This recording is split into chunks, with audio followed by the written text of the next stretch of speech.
Día miércoles, señores, día en el cual tenemos la oportunidad de tener unos minutitos con nosotros al periodista Ignacio Montes de Oca, quien nos puede ayudar, como hace permanentemente, a comprender este mundo tan difícil. Sabe que ayer, entre otras cosas, el presidente norteamericano Joe Biden, ¿sí?, ordenó a las fuerzas estadounidenses que se preparen para posibles, escuche bien, enfrentamientos nucleares con Rusia, China y Corea del Norte, de acuerdo a lo que publicó The New York Times. Habla del momento en el cual estamos, algunos dicen, en una tercera guerra mundial todavía de baja intensidad, con muchos frentes, uno particularmente delicado hoy, el Medio Oriente. Nacho Montes de Oca, buen día, ¿cómo estás? ¿Qué tal, Miguel? Buenos días. Sí, es tal como decís, se está delineando cada vez más claramente un conflicto global entre democracias y un eje que claramente está alentando mayores turbulencias en todos los sitios del planeta. Y vos bien lo dijiste, en Medio Oriente jamás ya ha dicho que no va a aceptar un cese el fuego, ha impuesto unas condiciones que son de imposible cumplimiento. La principal es que la combinación entre pide un retiro completo de las tropas israelíes de Gaza y además que cualquier cese de fuego que no sea de 6 semanas como propone el plan de Biden con el apoyo de Qatar y Egipto, sino que sea un cese del fuego permanente. Es decir, lo que está pidiendo básicamente es que Israel claudique absolutamente a los objetivos que se planteó a partir de la masacre del 7 de octubre, y esto tiene una consecuencia inmediata, y es que por ahora la idea de paz se aleja, y esto matizado con una noticia tremenda por sus implicancias, porque de fondo está la cuestión de los rehenes. Recordemos, 140 personas que fueron secuestradas el 7 de octubre, y ayer se supo que se habían rescatado los cuerpos de 6 personas asesinadas en Gaza, entre de los rehenes, y esto viene a dar un colofón tremendo a la noticia porque se comprueba lo que muchos sospechábamos, y es que jamás está negociando bajo la idea de no tener a la mayor parte de esos 140 personas. Ya nos hemos enterado de otros que han sido asesinados, y que los usaba como escudos humanos. Entonces, la negativa a negociar tiene que ver con que no tiene ese activo principal y que es el centro de la cuestión, que son los rehenes con vida. ¿Cuántos quedan de ellos? Todavía no lo sabemos, pero las perspectivas no son en absoluto positivas. Y hay encima, y a ver, quizás uno piensa que uno está siendo conspiranoico o que está haciendo campaña a favor de unos u otros. No. Ayer hubo otra noticia perdón, no ayer, sino hace unos días, que viene a enlazar el conflicto de Medio Oriente con nuestra región. Y se confirmó por pruebas presentadas por un diputado ucraniano que el régimen de Maduro, que acaba de cometer el fraude más monumental que se tenga en la historia reciente de América Latina, estaba montando componentes de los drones iraníes, el promotor de Hamas, para luego enviarlos a Rusia, en donde son utilizados para atacar a la población ucraniana. Uno ya no sabe cómo explicarle a la gente que no estamos en conflictos separados. Uh-huh. Se trata de un conflicto enorme entre un eje en el que se integran Irán, Rusia, Venezuela, que tiene una connivencia clara como retaguardia industrial en China, y en el que también se inscriben países como Bielorrusia, Corea del Norte, que sigue enviando misiles a Rusia para ser utilizados también contra la población ucraniana. Uh-huh. Entonces recorremos el mundo y nos damos cuenta que otra vez la humanidad ha caído en manos de un eje. Sin duda, la aldea global y este mundo que cada vez es más pequeño en términos de esta realidad geopolítica y de esta guerra tercera guerra mundial de baja intensidad por el momento, y uno se pregunta si seguirá de baja intensidad.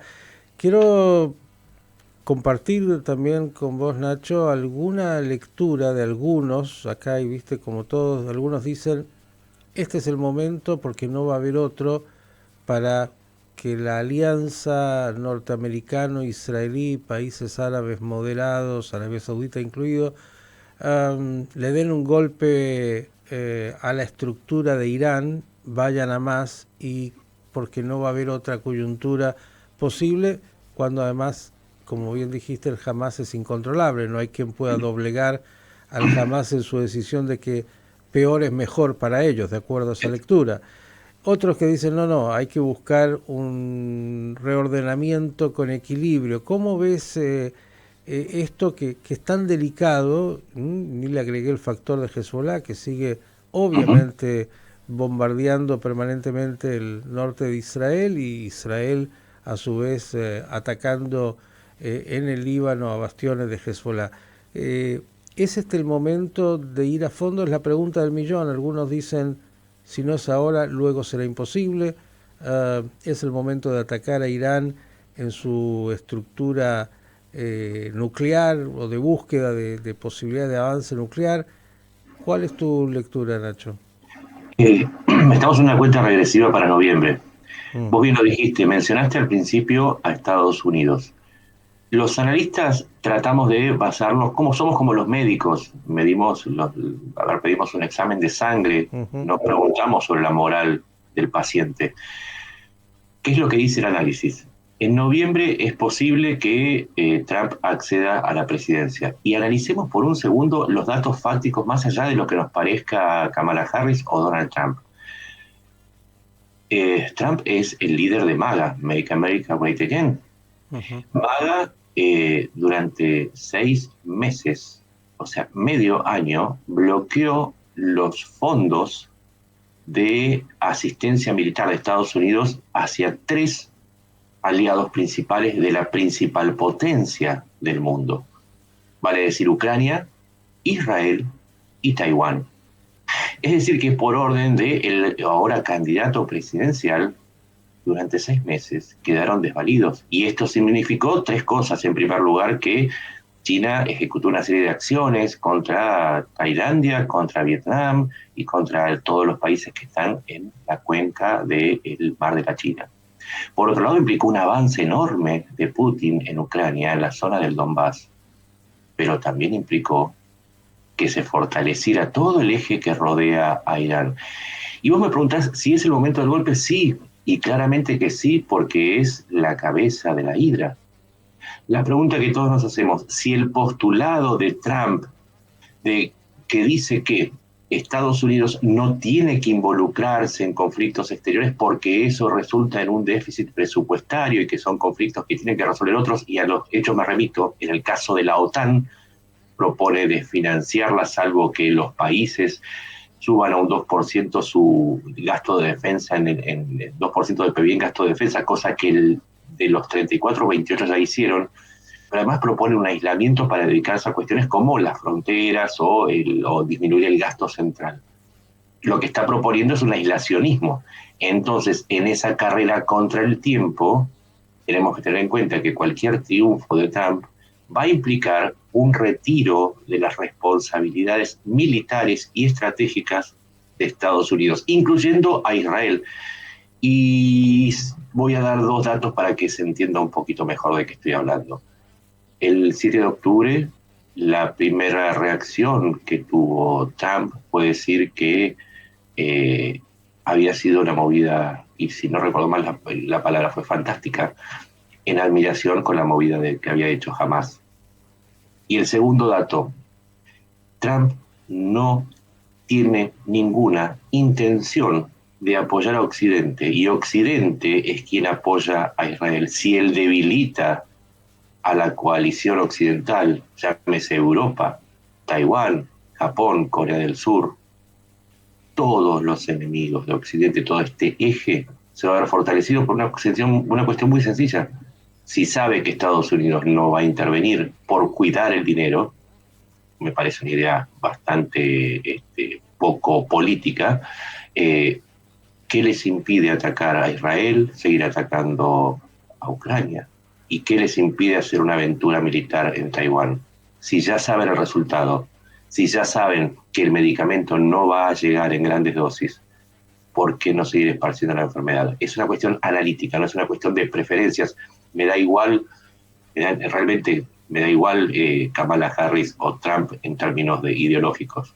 Mi preocupación es porque el mundo corre contra el tiempo frente a un candidato que ayer en Charlottesville volvió a mostrarle el hacha.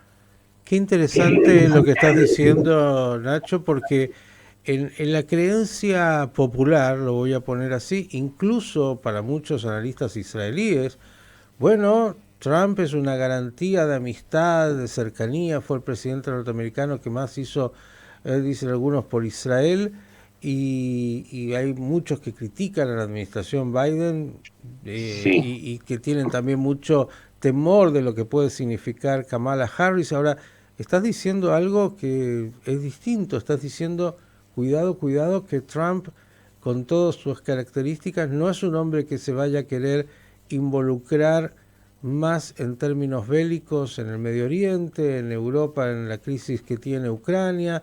Muy por el contrario, pretende cambiar el eje y salir. Es como una imagen distinta de la que la masa popular por ahí tiene, ¿no?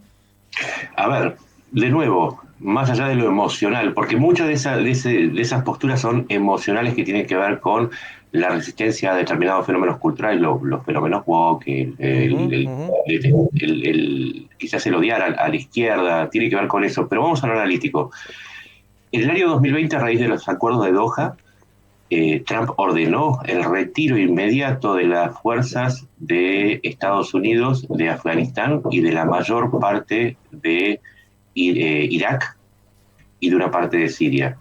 En los hechos, ¿qué significó esto? Que Irán avanzó en su zona de control, no solamente en Irak, sino también en Siria, con lo cual fortaleció su presencia. Y también cuando se salió del pacto de control nuclear, le quitó a Estados Unidos y en particular a Occidente, porque sin Estados Unidos era imposible, la posibilidad de ejercer una vigilancia directa sobre el programa nuclear iraní. Y a partir de entonces se sabe que ha hecho un enorme avance, no solamente en materia de licuefacción de uranio, que es la base para producir uranio fisible, es decir, material para bombas atómicas, sino también que en su acercamiento con Rusia, operado a través de un intercambio de drones y misiles por tecnología, pareciera haber logrado un avance definitivo en materia de lanzadores y detonadores. Entonces, en los hechos, este aislacionismo de Trump lo que propone es fortalecer no solamente este eje, sino también disminuir la posibilidad de ejercer una represalia. Vos preguntabas, ¿es posible atacar Irán? Lo que sucede es que desde el punto de vista de la experiencia, con Trump se va a hacer aún más imposible. Vuelvo a lo mismo, si vos sabés que el policía tiene prohibido sacar el arma y vos vas con un fusil a asaltar el banco, ¿no te parece que le estás dando algún tipo de ventaja al ladrón? Nacho, más que interesante lo que has planteado, es más, como buen médico, como has dicho, más allá de las emociones, viendo los hechos, me encantaría que en algún momento esto que nos has dicho y que estás permanentemente en tu blog de alguna manera analizando, pueda transformarse en un artículo, porque digo, creo que es un elemento central cuando se está en esta carrera hacia la Casa Blanca y donde muchos tienen visiones más emocionales que de los hechos empíricos que estás planteando. Así que agradecerte como siempre por estos minutos y vamos a seguir leyéndote y siguiéndote porque siempre nos aportas una mirada fundamental para comprender este momento tan delicado. Muchas gracias y que triunfe la democracia sobre los autoritarismos. Es lo único que pedimos. Todos juntos y el desafío está abierto. Gracias, Nacho. Ignacio Montes de Oca, periodista, escritor, importantísimo lo que dijo, distinto de lo que seguramente muchos en la superficialidad a veces piensan.